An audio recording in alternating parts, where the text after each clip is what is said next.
நீர் என்னை தண்டித்தீர், நான் பணியாத மாடை போல் அடிக்கப்பட்டேன். என்னை திருப்பும், அப்பொழுது திருப்பப்படுவேன். நீரே என் தேவனாகிய கர்த்தர். சூப்பரான வார்த்தை பாருங்க. நீர் என்னை தண்டித்தீர், நான் பணியாத மாடு போல் அடிக்கப்பட்டேன். என்னை திருப்பும், அப்பொழுது திருப்பப்படுவேன். நீர் என் தேவனாகிய. இந்த மாட்டை கூட பாருங்களேன், சில நேரத்தில் இந்த மாட்டு வண்டி வச்சிருக்கிறவங்கள பார்த்தா சிலது நமக்கு நல்லா புரியும். மாட்டுக்கு எங்கே லோடு எட்டுமே இறக்குறாங்கன்னு தெரியாது, எந்த தெருவு தெரியாது, பேர் தெரியாது, அதுக்கு சந்து பூந்தெல்லாம் ஒன்றும் தெரியாது. இப்போ நான் மாட்டு வண்டி வச்சுருக்கிறவரு அந்த ஏரியாலாம் சொல்லிவிடுவாங்க, இந்த ஏரியாப்பா, இந்த தெருவுப்பா, அங்கே வந்திருப்பா, இங்கே இறக்கிடுப்பான்னு. உடனே ஒரு வண்டியை போய் பூட்டின்னு வருவார். பூட்டின்னு எல்லாத்தையும் லோடு ஏற்றுறாரு. லோடு ஏற்றிட்டு கூப்பிட்டு போகிறார். இப்போ மாட்டுக்கு தெரியாதனால மாடு என்ன பண்ணுது, ரோடு இருக்குது, ரைட்டில் திருப்ப பார்க்குது. உடனே என்ன பண்ணுவார்னு நினைக்கிறீங்க? சொல்லுங்க, என்ன பண்ணுவார்? சரி போய் தான் வாங்கின்னு விட்டுருவாரா? கயிறை பிடிச்சி இழுப்பார், கயிறை மாற்றி போடுவார், அதுக்கு ரூட்டை என்ன பண்ணுவார் சொல்லி கொடுப்பாரு. கயிறு எப்படி போட்டால் எப்படி போடணும் அந்த மாட்டுக்கு என்ன பண்ணுவார் சொல்லி கொடுப்பாரு. அதையும் மீறி போகுது, என்ன பண்ணுவார்னு நினைக்கிறீங்க? சாட்டையை வச்சுன்னுக்கிறார் கையில். எதுக்கு சாட்டை? ஏய் ஏய் அப்படின்னும் போதே அது மாட்டுக்கு தெரியும் ஏதோ தப்பாக போயிட்டு இருக்குது. நான் சொல்றது உங்களுக்கு புரியுதா? மாட்டுக்காரனுடைய பாஷை மாட்டுக்கு நல்லா தெரியும். அவர் அப்படின்னா அதுக்கு நிற்கணும்னு தெரியும், ஸ்லோவாக போகணும்னு தெரியும். தெரியுமா தெரியாத அவருக்கு எல்லாம் தெரியும். மீறி போகும்போது கையில் இருக்கிற குச்சை வச்சு என்ன பண்ணுவார்னு நினைக்கிறீங்க? பல்வேறு ஒன்று கால் மேலே வைப்பார். ஓ ரொம்ப ராங்காக போயிட்டோமோ அப்படின்னு அமைதியாக போக ஆரம்பிக்கும். அப்படியே பார்க்கும். சில இடத்துல திட்டுவாங்க, பார்த்துட்டீங்களா? மிதிச்சே கொண்டுருவான், மாட்டிக்கிட்டான்.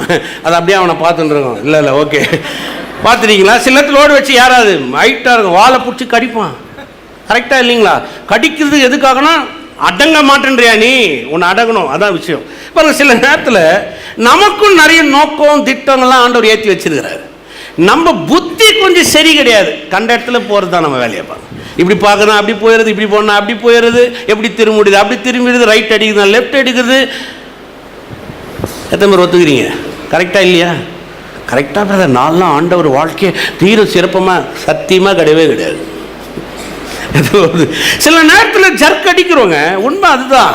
உடனே அங்கே என்ன நடக்குதுன்னு பார்த்தீங்கன்னா, அவன் எவ்வளோ அருமையாக சொன்னான் பாருங்க. அந்த வார்த்தை இப்போ படிச்சு பாருங்க, நல்லா. நீ என்னை தண்டித்து நான் பணியாத மாடு போல். பக்கத்தில் சொல்லுங்க, பணியாத மாடு போல். அப்படின்னா என்ன? சொல் பேச்சே கரெக்டா? இப்போ நீங்கள் பாருங்களேன், எல்லாரும் வேலை செய்கிறவங்களாம் கை தூத்தி காட்டுங்க. சும்மா இருக்கிறவங்களாம் கையை கீழே விட்டுருங்க. சும்மா இருக்கிறவங்க கையில் கீழே விடுங்க, வேலை செய்கிறவங்க கை தூக்கி காட்டுங்க. சூப்பர், எல்லாம் வேலைக்கு போகிறோம். வேலையே நமக்கு குழப்பம் மாறிடும். பைபிள் தொட நேரம் இருக்காது, எப்போ பார்த்தாலும் பிஸி, எப்போ பார்த்தாலும் அப்படியே போகிறது வர்றது. பைபிளை சும்மா ஒரு ஃபார்மாலிட்டிக்கு வச்சுக்கிறது, தொடரதே கிடையாது. இப்போல்லாம் ஃபோன்லேயே வேறு வச்சுக்கிறது. பஸ்ஸில் போகும்போதே 2 வசனத்தை படிச்சுக்கிறது. ஜெபம் பண்ணுறதுக்கு நேரம் இருக்கிறது இல்லை.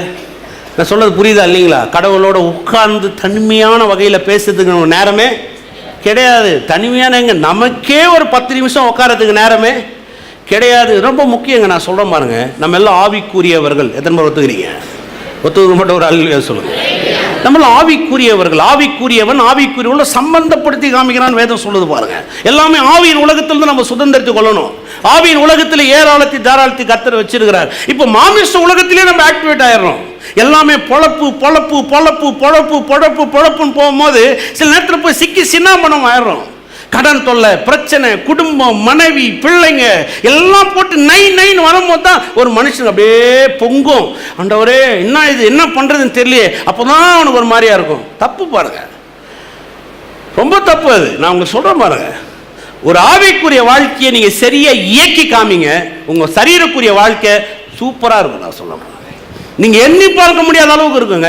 காலையில இருந்து கர்த்தர் சமூகத்தில் உட்காருங்க. காலையில இருந்து என்ன வேதமோ அதை சரியா படிங்க. கர்த்தருடைய சமூகத்தில் உங்க நேரத்தை செலவிடுங்க. ஒரு நாள், நான் உங்களுக்கு சொல்றேன், ஒரு நாள் உங்களுடைய ஆவிக்குரிய வாழ்க்கையின் நன்மைக்காக உபவாசம் பண்ணுங்க. எதுக்காக? தாங்கன்றதுக்காக உபவாசம் இல்லை. சோத்தை தவிர்த்துட்டு ஆண்டவருடைய வார்த்தையே சோறா சாப்பிட்டு ஒரு நாள் என்ன பண்ணுங்க, உட்காருங்க. ஆண்டவருடைய சமூகத்தில் உங்க நேரத்தை செலவிட்டு பாருங்க. நான் சொல்றேன், உங்க வாழ்க்கை சூப்பரா இருக்கா இல்லையா பாருங்க. இப்போ அடியாத மாடு மாதிரின்னு சொன்னா இது ஏதோ மேஜிக் கிடையாதுங்க. ஏதோ கோயிலுக்கு வந்தோடனே நான் ஜெபம் பண்ணோடனே உங்க தலை மாறிடும் இல்லை. இது போதனை. சொல்லுங்க, போதனை. சொல்லுங்க, சிக்ஷை சொல்லுங்க, கண்டிக்கிறார். ரொம்ப அவசியம் பாருங்க. அப்போ எரேமியா சொல்றேன், நான் வந்து ஒரு அடங்காத ஒரு மாடு மாதிரி நான் போயிட்டேன், என்ன மீண்டும் திருப்பும் நான் திரும்புவேன். அப்ப அவர் திருப்புறாரா, வா சரியான வழிக்கு வா அப்படின்றார். ஆமென்.